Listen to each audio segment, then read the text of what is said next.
Apakah Andre Onana kiper terburuk yang pernah dimiliki Manchester United? Dilihat dari performanya, ia mencatatkan kebobolan gol lebih banyak daripada kiper United sebelumnya. Entah ia gagal meninju bola, atau sengaja membiarkan bola masuk, yang pasti Onana selalu menemukan cara untuk meningkatkan kepercayaan diri penyerang lawan. Meskipun ia sekarang menjadi bahan tertawaan dunia sepak bola, faktanya dahulu berbanding terbalik dengan sekarang. Ia pernah dianggap sebagai salah satu kiper terbaik di Eropa, produk Akademi Barca, bintang di Ajax dan pemain yang dipercaya menjadi starter di final Liga Champions untuk Inter Milan. Sebenarnya, apa yang terjadi dengan dirinya? Apakah ia hanyalah korban dari lingkungan Manchester United yang tidak kondusif? Untuk memahami seberapa jauh ia jatuh, kita harus kembali ke awal.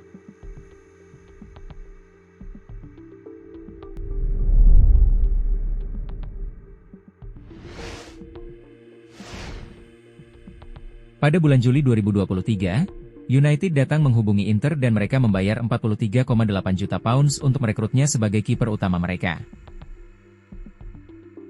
Onana akhirnya meninggalkan Italia dengan kesan manis, dan ia digadang-gadang sebagai salah satu yang terbaik di dunia. Saat itu, United sangat membutuhkan kiper yang piawai dalam menggunakan kakinya, dan mereka merasa David De Gea tidak sesuai kriteria itu. Harapan tim sangat jelas, karena kemampuan Onana dalam bermain dari belakang akan membawa United ke level yang lebih tinggi. Sayangnya, pendapat itu sudah tidak relevan lagi. De Gea kemudian tampil fantastis untuk Fiorentina dan sebaliknya, Onana terus membuat kesalahan saat bermain dari belakang yang seharusnya menjadi kekuatan utamanya. Ketika Onana dipertemukan kembali dengan Erik ten Hag, itu nampak seperti resep kesuksesan seperti di Ajax dulu. Sebaliknya yang terjadi selanjutnya adalah serangkaian kesalahan yang membuat kita semua bertanya-tanya, apakah Onana benar-benar pemain sepak bola profesional, atau ia hanya sedang melakukan semacam sandiwara komedi? Tulis pendapatmu di kolom komentar. Debutnya terjadi melawan Wolves bulan Agustus 2023. United menang 1-0 dan Onana mencatatkan clean sheet. Namun, pertandingan berakhir di mana ia menabrak striker lawan, dan entah bagaimana ia berhasil lolos dari pelanggaran. VAR memang tidak memberikan penalti, tetapi itu merupakan tanda awal tentang keputusannya yang berisiko. Minggu-minggu berikutnya, ia sudah disalahkan atas gol-golnya melawan Nottingham Forest, Arsenal, dan Brighton. Para penggemar pun dengan cepat mempertanyakan posisinya, terutama karena ia menggantikan pemain lama yang sudah teruji seperti De Gea. Kemudian, terjadi kesalahan besar di laga pembuka Liga Champions melawan Bayern Munich. Sebuah tembakan lemah dari Sané meleset tipis. Itu adalah jenis kesalahan yang tak pernah Anda duga dari seorang kiper top. Bayern akhirnya menang 4-3, dan banyak orang mengatakan bahwa Onana lah yang menyebabkan United tersingkir di Liga Champions. Menurut Opta, Onana telah membuat kesalahan terbanyak yang menyebabkan gol-gol lawan tercipta di Liga Champions sejak musim 2018-19.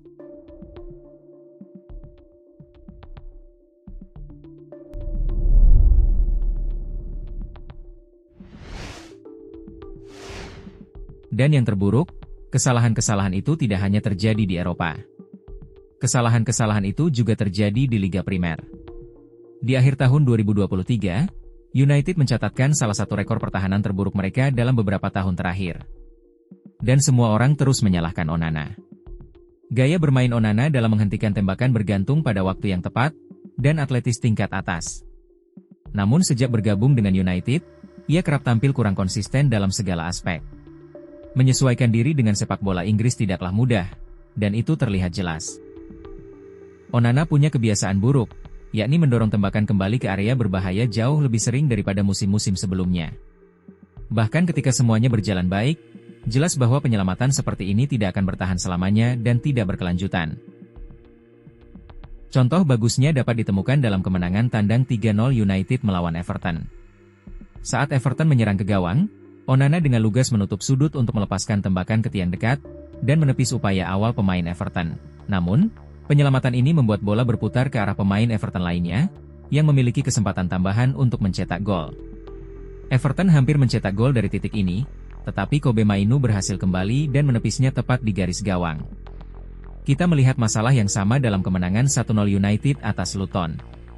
Carlton Morris menyundul bola ke tiang dekat Onana, dan meskipun Onana melakukan penyelamatan, ia mendorong bola kembali ke dalam permainan alih-alih menepisnya dengan aman untuk tendangan sudut. Beruntung baginya, Harry Maguire bereaksi lebih dulu, dan Victor Lindelof mampu mengamankan gawangnya dan menghentikan ancaman tersebut. Dalam kemenangan tandang 1-0 melawan Fulham, Harry Wilson mencoba peruntungannya dengan tembakan jarak jauh. Para pemain bertahan United lengah, tetapi Onana bereaksi dengan baik dan melakukan penyelamatan akrobatik untuk menjauhkannya dari sudut atas gawang. Masalahnya sekali lagi adalah, ia mendorong bola kembali ke dalam bahaya. Bola jatuh ke kotak penalti, dan kali ini Scott McTominay harus turun tangan untuk menghentikan Andres Pereira yang hendak mencetak gol. Musim-musim berikutnya tidak banyak mengubah ceritanya. Ia memang tampil bagus, dan pada satu titik saya yakin ia mencatatkan clean sheet terbanyak, tetapi kesalahan-kesalahannya tak pernah hilang. Misalnya pada suatu titik, ia pernah melakukan penyelamatan terbanyak per pertandingan dari semua kiper United, tetapi keangkuhan seperti itu menjadi tidak berarti, lantaran ia terus menunjukkan performa yang mengejutkan seperti yang ia lakukan melawan Sheffield April 2024.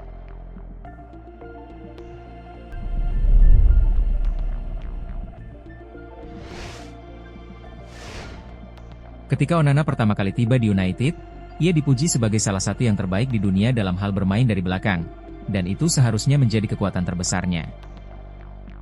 Bahkan mantan pemain MU, Nemanja Matic menyebutnya sebagai kiper terburuk dalam sejarah Manchester United, dan Onana bukanlah kiper yang sama yang bersinar di Liga Champions bersama Inter. Gaya kiper penyapunya yang dulu dianggap berani dan modern, kini hanya gegabah dan tidak dapat diandalkan dalam skema pertahanan United yang berantakan. Ruben Amorim bahkan menyimpulkannya dengan cukup brutal dan mengatakan bahwa ia melatih tim terburuk dalam sejarah Manchester United. Kita mungkin sedang menjadi tim terburuk dalam sejarah klub, dan sulit untuk membantahnya. Momen-momen seperti blunder Onana menunjukkan bahwa mereka memang salah satu tim terburuk yang pernah ada. Cedera pemain di lini belakang United terus menghantui, tetapi kesalahan sendiri yang ia buat justru memperburuk keadaan. Apa yang seharusnya menjadi era baru bagi United, justru menjadi daftar panjang kesalahan. Dan tidak sulit untuk memahami mengapa banyak orang menyebutnya sebagai kiper terburuk yang pernah bermain untuk Manchester United. Misalnya, ketika United bermain melawan Ipswich di Old Trafford Februari lalu, Jadon mencetak gol cepat setelah kesalahan di lini belakang. Kini, pemain baru, Dorgu, yang paling banyak disalahkan, tetapi Onana juga tidak membantu. Ia bergegas keluar dari gawangnya tanpa meminta bola, yang justru membuat semua orang bingung. Itu adalah contoh lain betapa seringnya ia terlihat tidak sinkron dengan rekan satu timnya, dan kesulitan dalam mengendalikan area penaltinya. Dari seorang anak lulusan La Masia hingga menjadi bintang di Ajax, karir Onana tampak hanya berjalan satu arah. Bahkan, larangan doping yang bisa menghancurkannya, hanya sedikit memperlambatnya. Lantas ia bangkit kembali mencapai puncak karirnya di Inter Milan, dan bermain di final Liga Champions tahun 2023. Namun semuanya berubah ketika ia pindah ke Manchester United. Gaya berani yang dulu membuatnya istimewa, kini mulai berubah menjadi kesalahan yang memalukan. Kepercayaan diri berubah menjadi keraguan. Dan kiper yang dulu dipuji karena keberaniannya, kini menjadi bahan tertawaan sepak bola Inggris. Di usianya sekarang, Onana seharusnya sedang dalam masa-masa terbaiknya. Sebaliknya, ia justru menjadi contoh buruk tentang bagaimana menjadi kiper yang buruk. Saya bahkan tidak bisa membayangkan apa yang dirasakan penggemar United saat melihat pemain ini bermain. Sejujurnya, sulit bagi seorang kiper untuk bersinar ketika seluruh timnya buruk. Itulah sekilas ulasan tentang Andre Onana yang telah kita simak bersama. Apakah Andre Onana kiper terburuk yang pernah dimiliki Manchester United? Silahkan ketik pendapat kalian di kolom komentar. Terima kasih sudah menonton hingga detik ini, dan tunggu ulasan menarik lainnya di video selanjutnya.